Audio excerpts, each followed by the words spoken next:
9/5/24 வியாழன். பாஸ்கா 6ஆம் வாரம். முதல் வாசகம். கொரிந்து நகரில் பவுல் வேலை செய்து வந்தார். ஒவ்வொரு ஓய்வு நாளும் அவர் தொழுகை கூடத்தில் பேசினார். திருத்தூதர் பணிகள் நூலிலிருந்து வாசகம். அதிகாரம் 18 இறைவசனங்கள் 1 முதல் 8. பவுல் ஏதேன்ஸை விட்டு கொரிந்துக்கு போய் சேர்ந்தார். அங்கே போந்து பகுதியில் பிறந்த அக்கிலா என்னும் பெயருடைய ஒரு யூதரையும் அவர் மனைவி பிரிஸ்கில்லாவையும் கண்டு அவர்களிடம் சென்றார். அவர்கள் யூதர் அனைவரும் ரோமை நகரத்தை விட்டு வெளியேற வேண்டும் என்ற கிலவுதியு பேரரசுடைய கட்டளைக்கு இணங்கி இத்தாலிய நாட்டை விட்டு அண்மையில் அங்கு வந்திருந்தார்கள். கூடாரம் செய்வது அவர்களது தொழில்.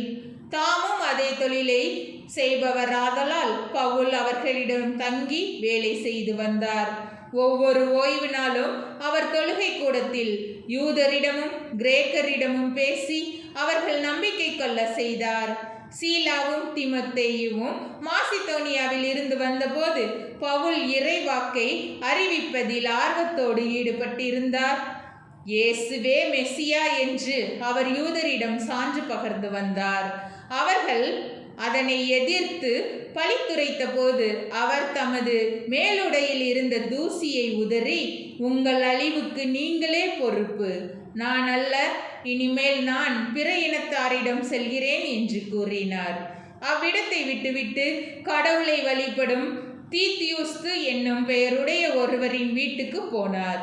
அவரது வீடு தொழுகை கூடத்தை அடுத்து இருந்தது. தொழுகை கூட தலைவரான கிறிஸ்பு என்பவர் தம் வீட்டார் அனைவரோடும் ஆண்டவரிடம் நம்பிக்கை கொண்டார். கொரிந்தியருள் பலரும் பவுல் கூறியதை கேட்டு நம்பிக்கை கொண்டு திருமுழுக்கு பெற்றனர். ஆண்டவரின் அருள்வாக்கு. இறைவா உமக்கு நன்றி.